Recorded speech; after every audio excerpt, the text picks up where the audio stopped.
नमस्ते दोस्तों, कैसे हैं आप सब। वेलकम है आपका आज के इस स्पेशल सेशन में। अगर आप यूपीएससी 2026 को टारगेट कर रहे हैं तो आने वाले 20 मिनट्स आपके लिए बेहद जरूरी होने वाले हैं। हम करंट अफेयर्स के 3 सबसे इंपॉर्टेंट टॉपिक्स को आसान भाषा में समझेंगे। तो चलिए स्टार्ट करते हैं।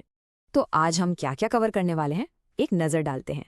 सबसे पहले बात होगी डीनोटिफाइड ट्राइब्स की, उनकी पहचान के संघर्ष की। फिर हम समझेंगे नेशनल ह्यूमन राइट्स कमीशन के पावर्स और लिमिटेशंस को। और आखिर में एक future ready topic, sustainable aviation fuel, यानी हमारी फ्लाइट्स के लिए साफ ईंधन। चलिए शुरू करते हैं हमारे आज के पहले और बहुत ही सेंसिटिव टॉपिक के साथ, डीनोटिफाइड ट्राइब्स, जिसे हम विमुक्त जातियां भी कहते हैं। ये टॉपिक सीधा आपके जीएस पेपर 2 सोशल जस्टिस से जुड़ता है, इसलिए इसे ध्यान से समझना बहुत जरूरी है। अच्छा, तो सबसे पहले ये समझते हैं कि आखिर ये टॉपिक न्यूज़ में है क्यों। देखिए, हाल ही में सोशल जस्टिस मिनिस्ट्री की एक रिपोर्ट आई है। इस रिपोर्ट ने साफ साफ कहा है कि इन कम्युनिटीज के विकास के लिए स्टेट्स का सपोर्ट क्रूशियल है। दूसरी तरफ डीएनटी कम्युनिटीज की एक बहुत पुरानी मांग है कि उनके लिए एक सेपरेट कैटेगरी बनाई जाए, लेकिन अभी के लिए सरकार का कहना है कि ऐसी कोई योजना नहीं है। इस पूरे मुद्दे को समझने के लिए हमें थोड़ा पीछे इतिहास में जाना होगा। बात है 1871 की। ब्रिटिश सरकार ने एक बहुत ही क्रूर कानून पास किया, क्रिमिनल ट्राइब्स एक्ट। इसके तहत कई समुदायों पर जन्म से ही अपराधी होने का ठप्पा लगा दिया गया। सोच के देखिए, पूरी की पूरी कम्युनिटी को क्रिमिनल बाय बर्थ डिक्लेयर कर दिया गया। आज़ादी के बाद 1952 में इंडियन गवर्नमेंट ने इस काले कानून को रिपील किया, यानी खत्म कर दिया। तभी से इन जातियों को डी नोटिफाइड कहा जाने लगा। लेकिन उन्हें कोई अलग पहचान नहीं मिली, उन्हें बस एससी, एसटी या ओबीसी कैटेगरीज में डाल दिया गया। और उस ऐतिहासिक अन्याय का बोझ ये लोग आज भी उठा रहे हैं। चलिए आगे बढ़ने से पहले 3 इंपॉर्टेंट टर्म्स हैं, उन्हें फटाफट क्लियर कर लेते हैं। डीएनटीज या विमुक्ता जातियां, ये वो जातियां हैं जिन्हें 1952 में क्रिमिनल ट्राइब वाले टैग से आज़ाद किया गया। फिर आते हैं नोमैडिक ट्राइब्स या घुमंतू जातियां, ये वो लोग हैं जो हमेशा एक जगह से दूसरी जगह घूमते रहते हैं। और तीसरे हैं सेमी नोमैडिक ट्राइब्स या अर्धा घुमंतू जातियां, ये साल के कुछ हिस्से में घूमते हैं और बाकी वक्त एक जगह बसते हैं। द बिग क्वेश्चन, यूपीएससी के पॉइंट ऑफ व्यू से इसकी क्या वैल्यू है। देखिए, सबसे पहली बात, ये सोशल जस्टिस का कोर इशू है। दूसरा, ये समाज के सबसे कमजोर यानी वल्नरेबल वर्गों के कल्याण से जुड़ा है। इस टॉपिक के थ्रू हम अपने संवैधानिक सुरक्षा उपायों का मूल्यांकन भी करते हैं, इसलिए ये GS1 और GS2 दोनों के लिए ही मोस्ट इंपॉर्टेंट है। ओके, तो अब करते हैं इसका एक बैलेंस्ड एनालिसिस।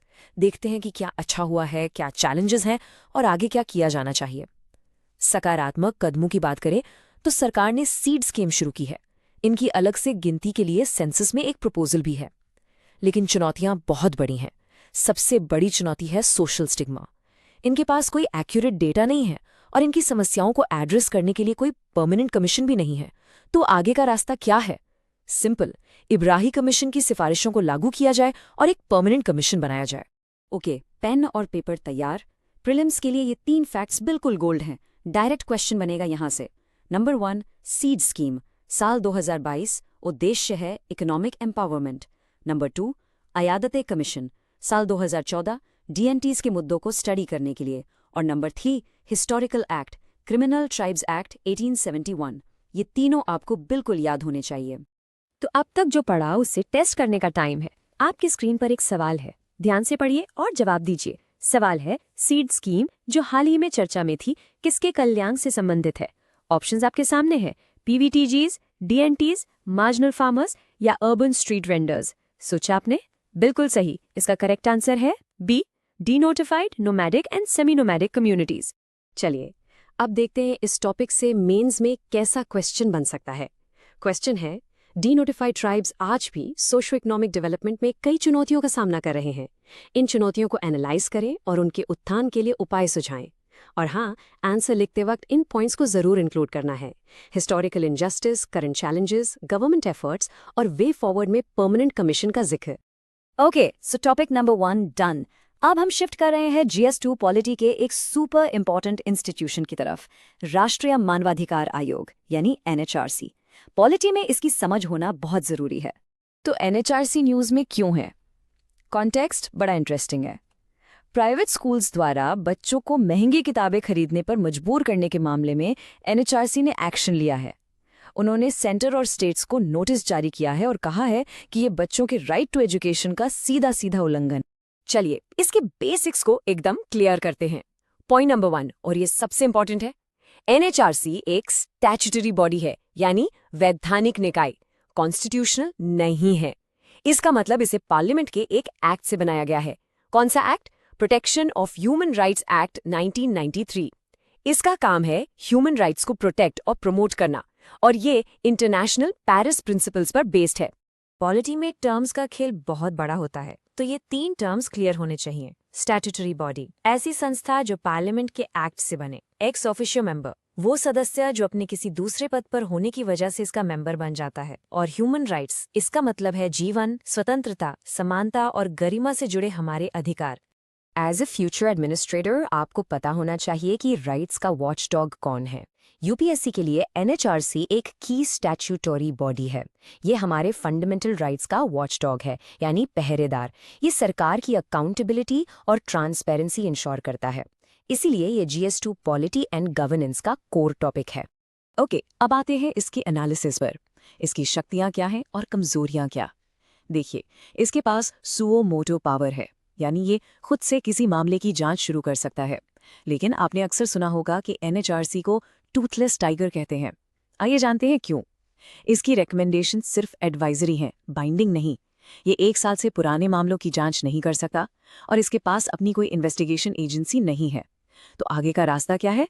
इसकी रिकमेंडेशंस को बाइंडिंग बनाना, इसे ज्यादा ऑटोनॉमी देना और एक्ट को अमेंड करके ज्यादा पावर्स देना। Prelims fact file time. ये डिटेल्स अपॉइंटमेंट और रिमूवल से रिलेटेड है और एग्जाम में बहुत पूछे जाते हैं। चेयरपर्सन और मेंबर्स को अपॉइंट कौन करते हैं? प्रेसिडेंट। किसकी रिकमेंडेशन पर?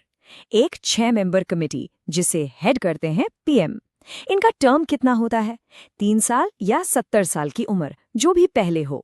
और इन्हें हटा कौन सकता है? प्रेसिडेंट, लेकिन सुप्रीम कोर्ट की इंक्वायरी के बाद। चलिए एक और सवाल। ये कमेटी वाले क्वेश्चंस यूपीएससी के फेवरेट होते हैं। दिमाग लगाइए।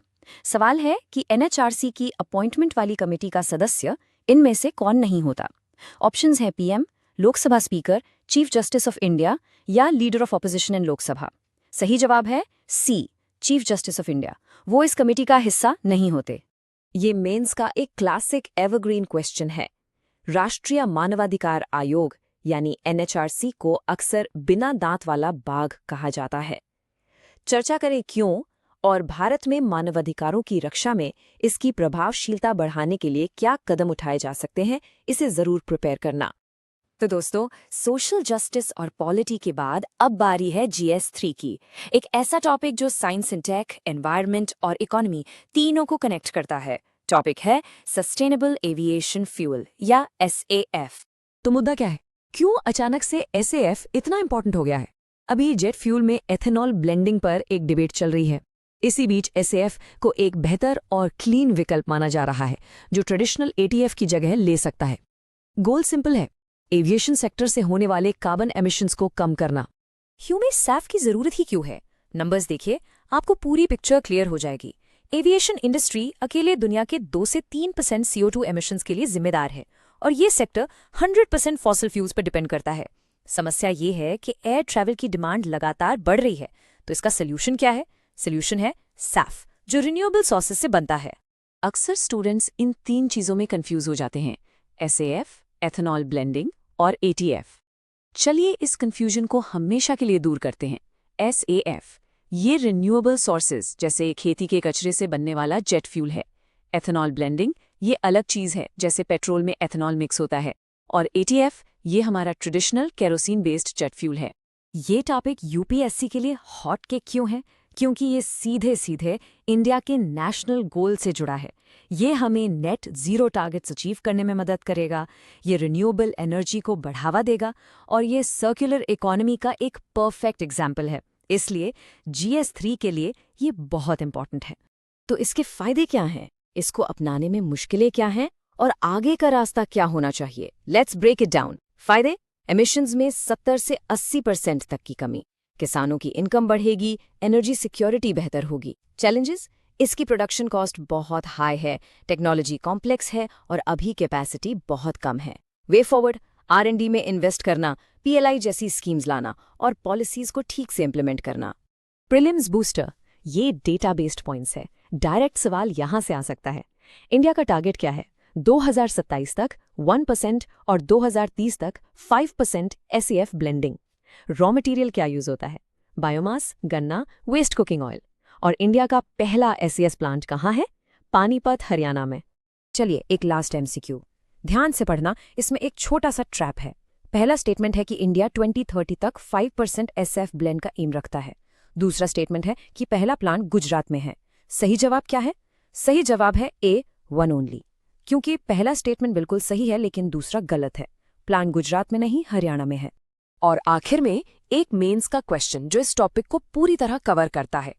भारत के क्लाइमेट चेंज गोल्स को हासिल करने और एनर्जी सिक्योरिटी में SAF क्या भूमिका निभा सकता है? इसके प्रोडक्शन और अडॉप्शन से जुड़ी चुनौतियों पर चर्चा करें। इसमें आपको इसका रोल, चैलेंजेस सब कुछ डिस्कस करना है। तो दोस्तों, ये थे आज के हमारे 3 super important topics. Remember, knowledge is power but revision is the key to unlock that power. बस ऐसे ही रोज थोड़ा थोड़ा पढ़ते रहिए, और अगर आपको ये सेशन पसंद आया तो चैनल को सब्सक्राइब जरूर करें। मिलते हैं कल नए टॉपिक्स के साथ। पढ़ते रहिए। जय हिंद।